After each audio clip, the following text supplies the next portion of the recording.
Hi Aries, this is TC, your guiding chariot. Welcome to your second reading for July. Exciting stuff. This is going to be a timeless general reading for all Aries, Sun, Moon, and Rising.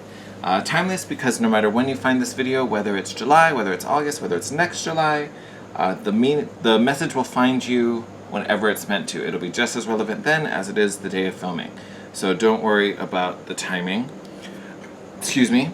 My only ask is that since it's a general reading, only take what resonates. If there are parts that don't fit your situation, leave that on the table, take everything else. My goal with this reading is really to focus on the energies surrounding the eclipse. We're finally out of eclipse season. We had our third and final eclipse of the summer. We still are dealing with eclipse energy though. We'll have it for about 6 months, so we have pretty much to the end of the year to experience these shifts and continue to grow and evolve, from whatever this eclipse is bringing to us. It's going to be a little different for everyone. Aries, kind of a common theme for all Aries. This may be a little more dependent on your rising sign. So if you're in Aries rising, awesome. If you're not in Aries rising and this doesn't, really fit what you're going through, might be worth to watch your rising video, just at least for this beginning bit.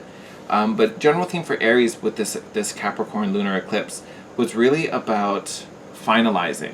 Finalizing in the sense things that you have been dreaming of or working on and trying to, really reach culmination, right? It's really about tying up those loose ends for any of those long-range goals, okay? So I kind of want to see what is going on concerning that as you continue to grow and evolve, what opportunities are coming that have to do with that, and let's see. And again, these goals can be different for everyone. These desires can be based on you, so some of them could be work, some of them could be romantic, some of them could be personal. Who knows? We shall see.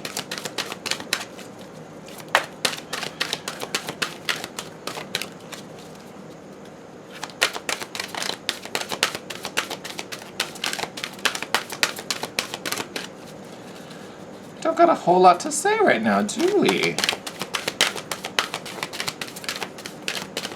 Okay, it'll come.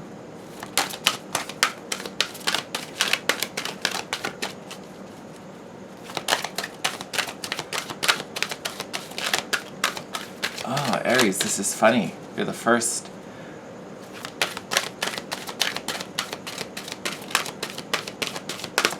Nope.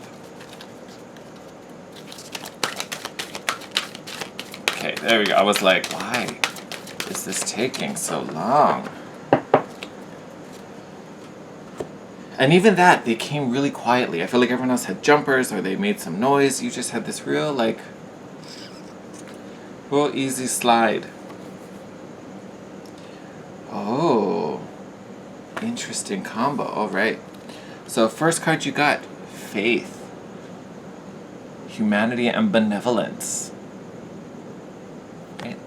Prompt read, stay calm. Trust the good in yourself and others. See the light in the world.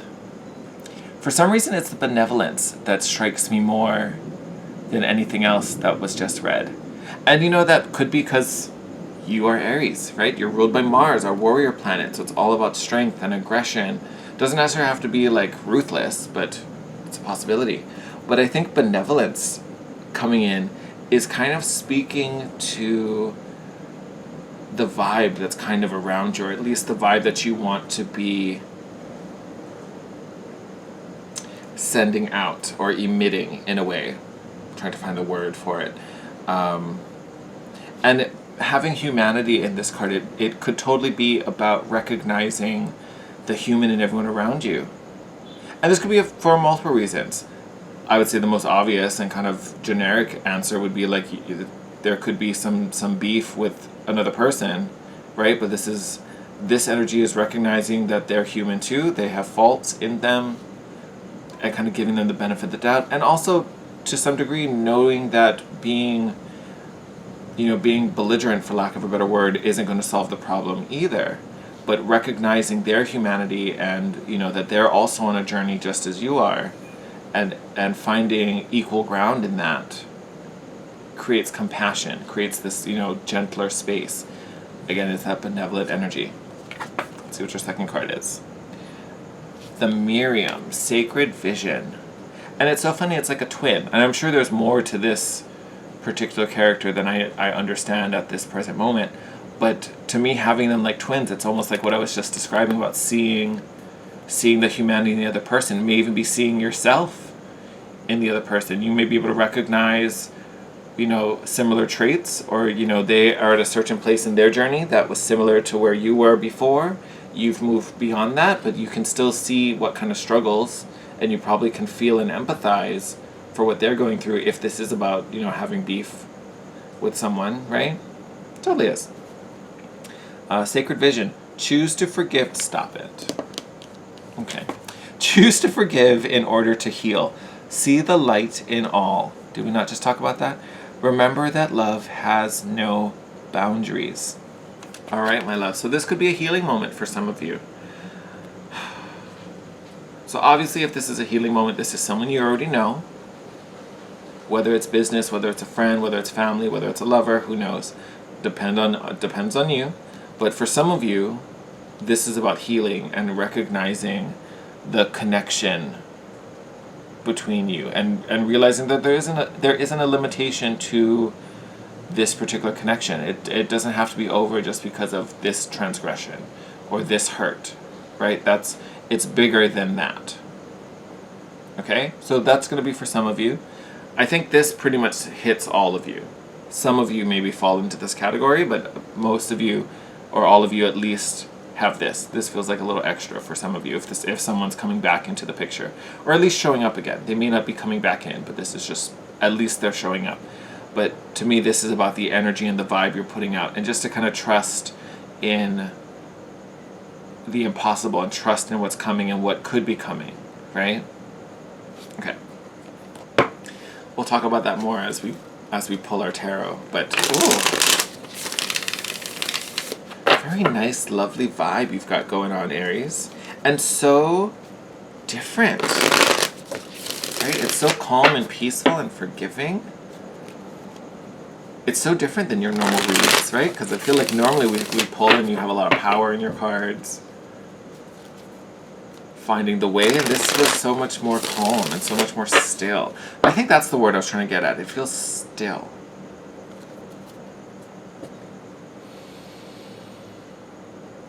Oh, nope.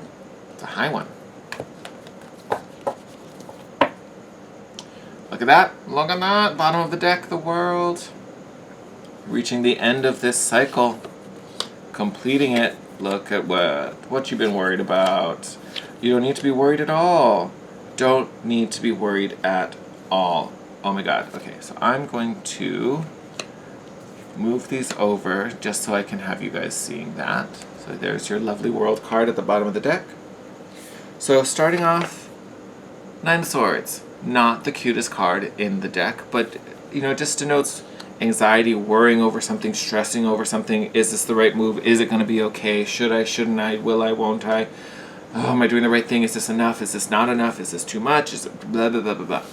So don't worry about all the worries, because here you also have the Four of Pentacles. So it tells me you've kind of been holding on to this.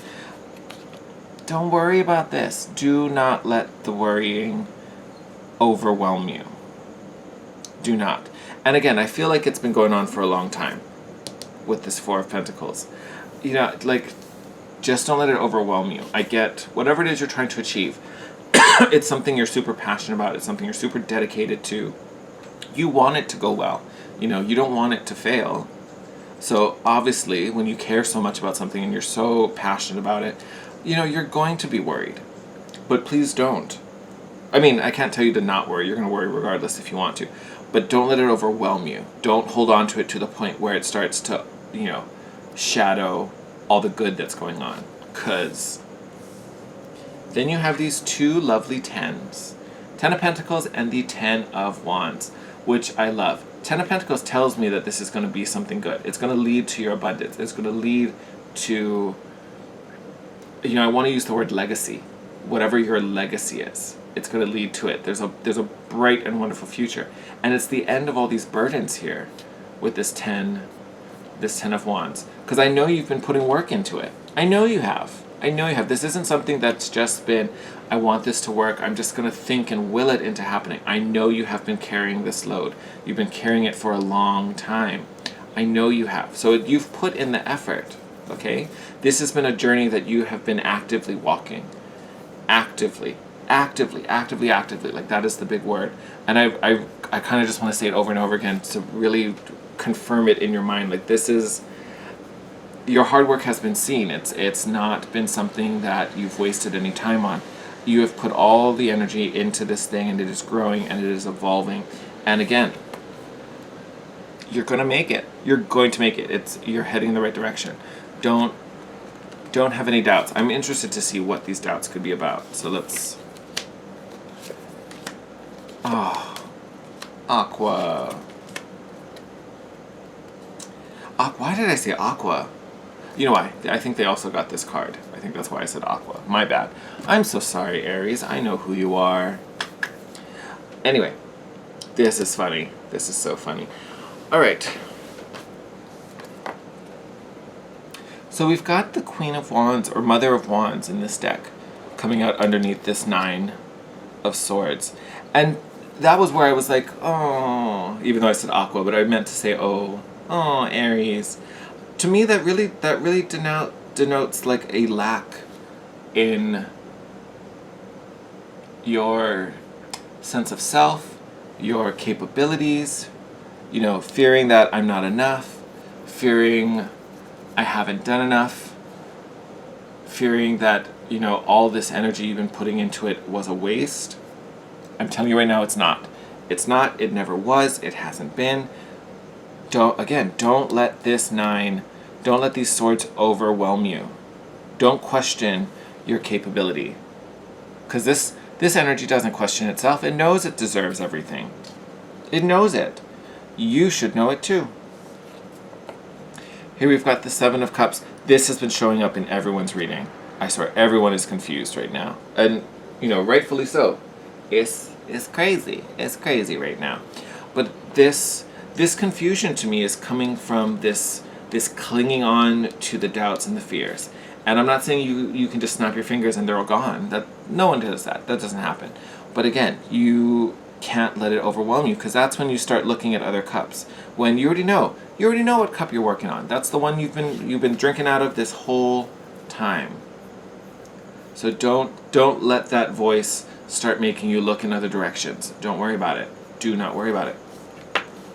You also have the Chariot here. So it is the card for Cancer. So some of you, this may involve a Cancer. It's funny. Most of my readings, Cancer gets the Emperor card. Here you have the Chariot card. So just throwing it out there. But the Chariot card is a card of success and forward movement and speed, right? And having it fall under this Ten of Pentacles. I'm telling you, this will happen. This will happen. You will be successful. And you know what? I'm going to throw this out as well. You can see this like crescent moon at the top of the Seven of Pentacles. That same moon is on the Chariot, right? That's your cup. This is the cup, the one you're meant to choose, the one that's illuminated by this moon. This is your cup. It's going to be successful. It's already branded on the winner, right? I say that like this is a horse race. And then here you have the Mother of Wands. Sorry, you have the Mother of Wands over here. The Mother of Pentacles. Stability, manifestation, abundance. We love this. We love this. This, to me, kind of speaks to healing, especially having it underneath this Ten of Wands. This is burden and stress, and finally getting to the point where you can let that go. And that's where the stability and the healing comes from. No longer worried about, the shoulda, coulda, wouldas. No longer worried about if it's really going to get there. You're going to be able to lay these wands down and let it go and be okay and just, I did it. I made it. I'm safe. I'm secure. I'm stable. Ooh, good juju energy for that. Love, love, love. Makes me very happy to see it. But know that this time of strife is coming to an end. It's coming to an end. Coming to an end. It's over. It's over. So don't...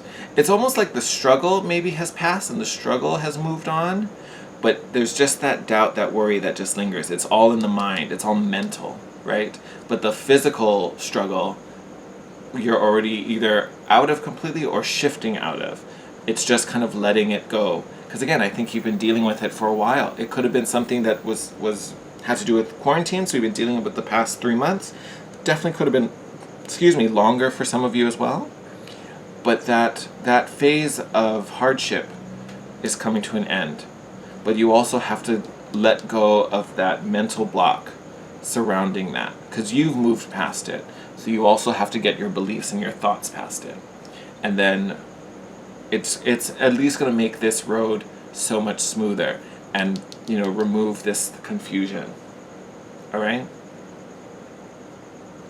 All right, Aries, I'm going to close out your reading on that note. Beautiful reading. I'm glad to see that this struggle moment for you is coming to an end. I love it. Absolutely love it for you. Aries, I'm sending you my love, sending you my care. I'm wishing you all the best. If you haven't already, I did post the Timeless Tuesday video yesterday. If you haven't seen that, please check that out. It's just a nice kind of open read, and we just kind of see what comes through. Let me know how you like that. It is a new kind of series I'm doing on this channel, so would love to see some feedback if you have any, what you liked, what you want to see more of. But other than that, stay safe, stay sane. Thank you as always for all your love and support to my channel. If you're not already, hit that big red subscribe button down below. Join our happy little family. I love you guys, my ride or dies, and I will see you next week. Take care, Aries.